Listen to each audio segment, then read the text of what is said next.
My name is Leela Morgan. I am 32 years old and I live in Everett, Washington. Thinking back to my childhood, I remember vividly a fourth-grade teacher who made my life miserable, a woman I will never forget. She was my math teacher, someone who seemed to favor the school bully, and I was just an easy target in her eyes. I was always a spirited kid, ready to stand up for myself and others when anyone bullied us, but she never appreciated that. This teacher was hyper-religious and would often call me the devil whenever I upset her or her favorite student, the bully. That nickname alone made my daily life unbearable. The way she treated me felt so unfair since she knew very well how much the bully tormented me. Yet, anytime I tried to speak up or defend myself, she would turn on me, treating me like garbage. The tension first reached its peak during a gym class one afternoon. The bully and I got into a serious fight, the kind where I just could no longer hold back. He had shoved me to the floor repeatedly, but I was wearing an arm cast at the time, so I fought back with everything I had, trying to bludgeon him with the cast. The gym teacher stopped me just in time, but of course, the math teacher was watching, waiting for her chance. Later, she called me the devil again and punished me unfairly, ignoring the fact that I was only trying to defend myself.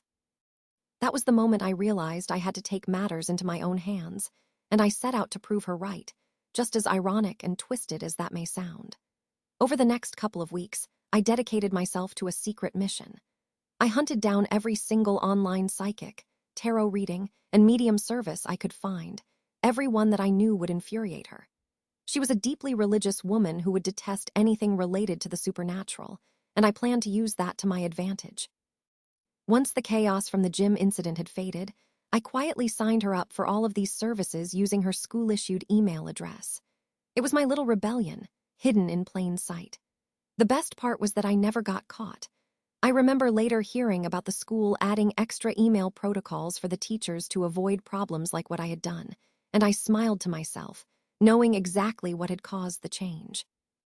Meanwhile, every time I interacted with the math teacher afterward, I smiled as sweetly as I could, playing the innocent, well-behaved student who just wanted to learn.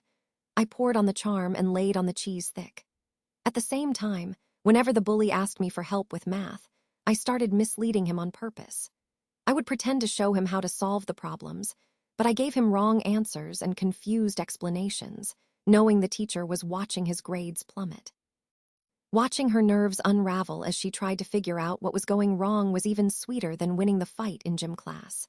My revenge was slow and subtle, but it struck right at the heart of the unfair power dynamic she had created.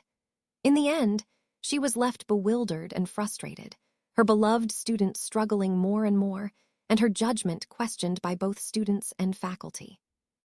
I had been labeled the devil, and by some twisted measure, I had owned that title, turning it inside out and using it like armor. This experience taught me a lot about standing up for myself and finding clever ways to fight back when the odds are against me. It also showed me that sometimes the best revenge is not a loud confrontation, but a quiet, calculated dance of patience and wit. Looking back now, I am proud of how I handled that dark chapter in my life.